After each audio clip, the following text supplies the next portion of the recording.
Oh, goody. All right, what's going on, everybody? The Zombies here again, and today we're back with another Marvel Snap video. So today, wanted to do a quick deck overview for 5 decks that I would recommend for this month's Infinity Conquest.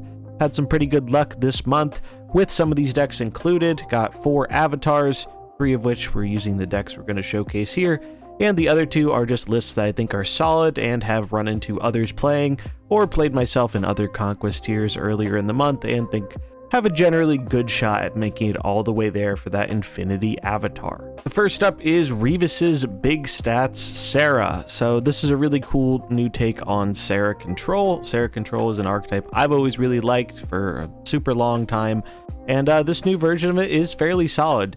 A big thing right now is that Enchantress has become just a pseudo premium tech card. Like, she's just so good versus so many decks right now, in part because Miss Marvel is a big part of the metagame, but also in part because one of the other decks we're going to look at, the Tribunal combo deck, is really strong right now. And if you are not packing Enchantress, it is really hard to beat that deck if it draws even remotely well. One of the biggest things I like about this list, though, and where it kind of is different than a lot of old Sera Control builds in the past, is Legion. So Legion was a card that was super popular when he came out, and people played a lot with this card, and then he kind of fell off a bit as we got more options for 5-drops and as we got some more late game threats that got taller. But Legion's still a very good card, and I think the big thing about Legion is he has huge cube equity, which is really valuable in Conquest. Basically, the rule of thumb for Legion for me is you don't want to show your Legion until you know you're going to get a big cube benefit out of it. So for me, a big example of this was when going into my 5th Infinity Conquest game to get the win for the Avatar. I had Legion in my deck. I think I was actually facing a Tribunal combo or some combo deck with Magic. They hadn't done a whole lot yet, and they were expecting to get that extra turn. So ending the game with Legion on turn 6 just got me 8 cubes and made it really easy to close out that series. So you really don't want to show off your Legion until you're able to use him to either do something like turn off Limbo or kind of scam the game with another location that's really beneficial for him. And those cube benefits you get from that, where if you're getting, 4 or 8 cubes, really helps push you along and make it all the way there. So I really liked him in that spot. It's also something just nobody seems to play around. The deck is getting more popular now, so maybe people will start to expect that a bit, but at least when I was playing it, people did not expect it, and it worked really well. Other than that, we're just a very good reactive tech deck. We have the tech to blow up big things, blow up ongoing things, and we put out some pretty big numbers ourselves with just good statted cards like Lizard and the new Maximus. Mobius helps us out a bit versus Loki and other decks that are doing cost reduction stuff. The only thing I will say is you do want to be a little bit mindful here how you're stacking up your lanes, as we do have a lot of overlap in our costs here, as the deck is mainly comprised of cards that cost 2, 3, and 4. So you do need to keep that in mind if you're going to be Miss Marveling that game, if you're going to be shutting off the Miss Marvel effect by putting too many of the cards in each side lane. But yeah, if you like playing more reactive style stuff, I think this is a good way to go. Gladiator's really strong in this deck, but he's not totally unreplaceable, though I do think he's good if you have him. If you don't have him, you could use Polaris as a way to potentially fill up a lane, or Bishop might not be that bad if you can get it down on 3, as it'll scale up throughout the game as you play more cards. Next up, we have a lockdown style deck. So this is the core of this deck I based off of Lauren Whatever's deck, which is very similar style lockdown. She was running a few different things, namely Medusa over the Lizard slot. And I think she had another 5-drop over Jessica, but I made some modifications, wanted to try out my own version of it, and I really liked it.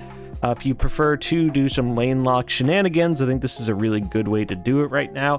You could also incorporate Professor X if you really wanted to, but I think post-nerf you need to include Daredevil as well to get the most value out of him, and that just wasn't something I particularly felt like doing. But the Storm lockdown stuff has just been good enough with Miss Marvel and Doom to go wide, Alioth to close the game if we're ahead, which often we're able to accomplish with this deck fairly effectively. I've preferred Lizard over Medusa because I like the flexibility of being able to play it in any lane rather than be limited to the middle lane with Medusa. Nebula, just good in our Storm lane, good in general. Echo, not required to play this deck. You could replace it. Maybe budget replacement there could be something like Nightcrawler, or if you want to go the X route, find space for that, you can put Daredevil in that spot.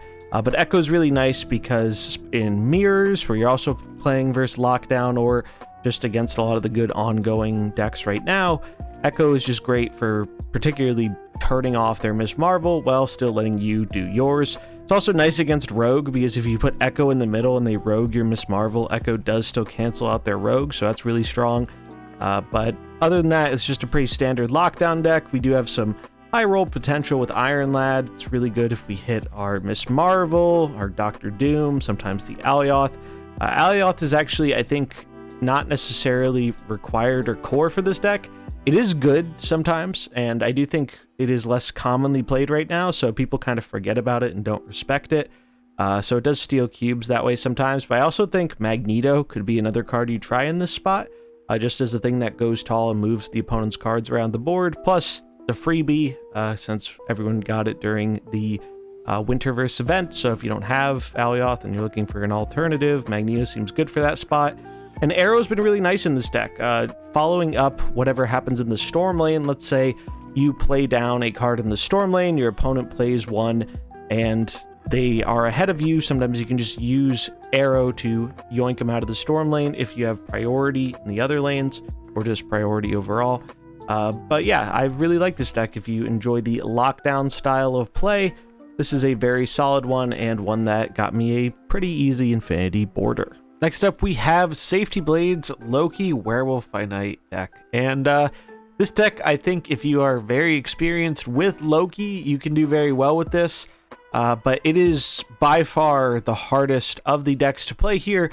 You get punished very heavily for making misplays, so I'd really only go in with this one if you feel you are a confident Loki player. So what's there to say about Loki? Well, Loki is still really, really good, but after the nerf to Werewolf by Night, it is a lot harder to play. Obviously, you can still do Loki shenanigans, play your opponent's deck for cheaper costs, that can be good.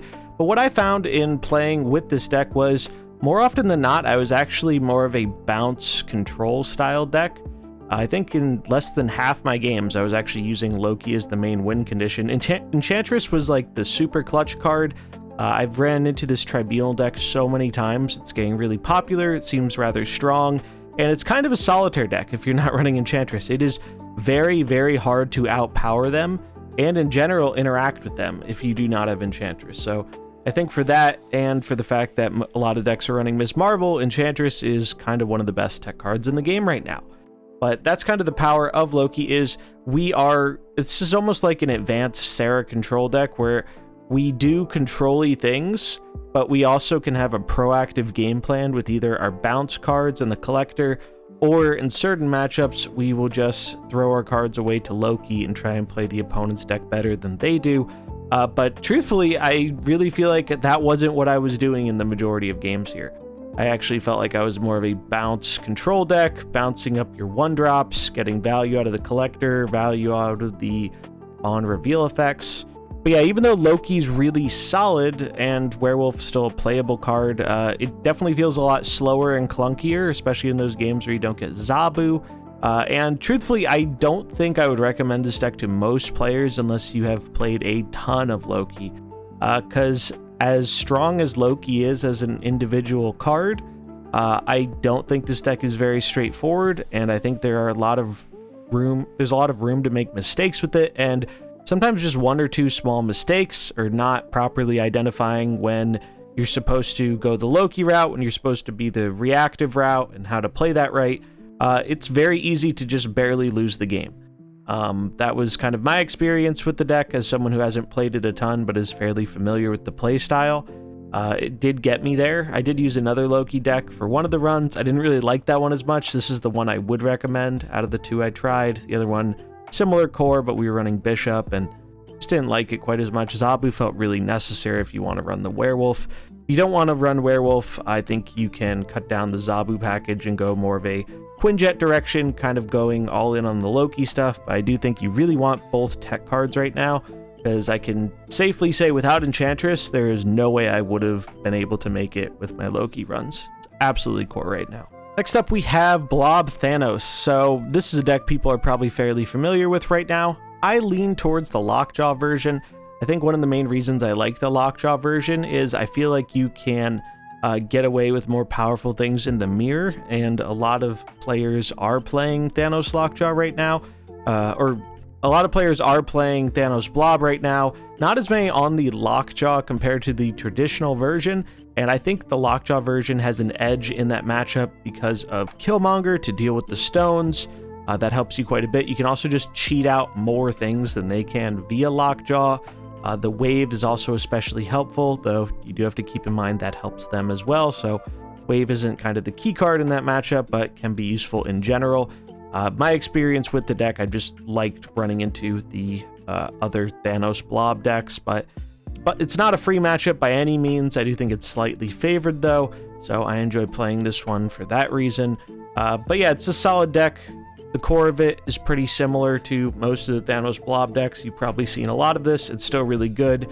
I do think Magneto is really, really solid right now with all the Miss Marvel stuff going around. So being able to surprise your opponent like that is really good. And in general, I wasn't as impressed with the more control-y versions of Thanos Blob. They can still get there, but X definitely feels worse in that deck. Same with Alioth. They just don't feel like they're pulling the weight that they used to, so I like going with a bit more of a high roll-y version here. And this is one has been very successful for me in the Gold Conquest earlier on in the month, so I think it should do fairly well in Infinity Conquest. In terms of some general lines, you do want to prioritize getting your Lockjaw down early if you can. One line I really like that Wave helps enable is you can get your Lockjaw down on turn 3. On turn 4, you can play Wave, who is a decent body for cost, and a stone into the Lockjaw, which then lets you follow up on 5, paying 4 for one of your 5 or your 6 drops, and dropping another stone into the Lockjaw.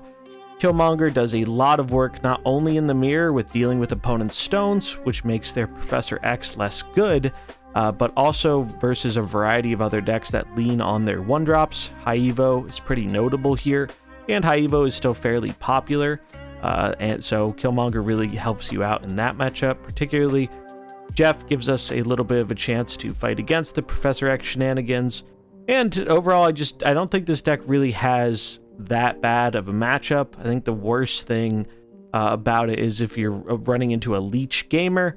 It's also pretty good against the Darkhawk stuff as long as you draw your blob, but Darkhawk hasn't been overly popular in my experience in this month's Infinity Conquest, so not too worried about that.